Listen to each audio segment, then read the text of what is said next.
అబద్దాలు మాట్లాడే సంఘం ఏదైనా ఉంటే దానికి అధ్యక్షుడిగా అర్హత కలిగినటువంటి వ్యక్తి మాజీ ముఖ్యమంత్రి గౌరవనీయులు కేసీఆర్ గారు. మరి కేసీఆర్ గారు పక్కన ఉన్నటువంటి హరీష్ రావు గారు, కేటీఆర్ గారు, అదేవిధంగా కవిత గారు, వారు కూడా వారిని మించి అబద్దాలు మాట్లాడుతా ఉన్నారు.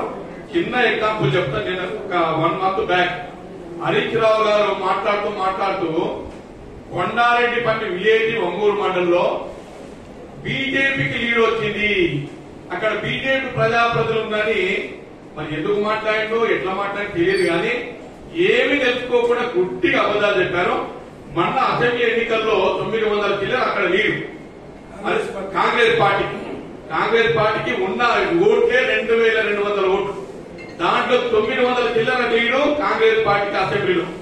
పార్లమెంట్ కు వస్తే ఒక 1000 పైన లీడ్ వచ్చింది.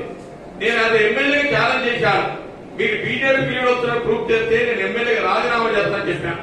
మరి కొండారెడ్డిపల్లి గురించి ఎందుకు మాట్లాడుతుంటూ అంటే అది గౌరవ ముఖ్యమంత్రి గారి ఊరు కాబట్టి, ఇది అచ్చంపేట నియోజకవర్గంలో ఉంది, నల్లమల్ల ముద్దుబిడ్డ గౌరవ ముఖ్యమంత్రి గారి ఊరు కాబట్టి ఒక బట్ట కాల్చి మీరేయాలి అంటే నీ ఊళ్ళోనే బీజేపీ లీడ్ వచ్చిందని చెప్పడం కోసం ఎన్ని అబద్దాలు ఆడుతుందో ప్రజలకు తెలుసు.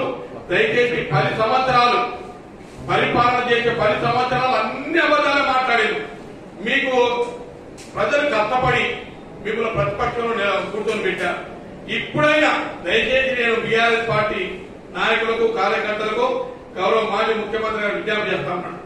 10 సంవత్సరాల పామౌలలో పడుకొని అన్ని పచ్చి అబద్దాలు మాట్లాడారు. ఇప్పుడైనా నిజాలు మాట్లాడండి, కనీసం ప్రజలను ఇప్పటి నుంచి క్షమిస్తారు. ఇప్పుడు కూడా అబద్దాలు మాట్లాడితే రాబోయే కాలంలో మీకు పుట్టగతులు ఉండవు. దయచేసి నిజాలు మాట్లాడాలని కోరుకుంటూ సెలవు తీసుకుంటాను. Thank you.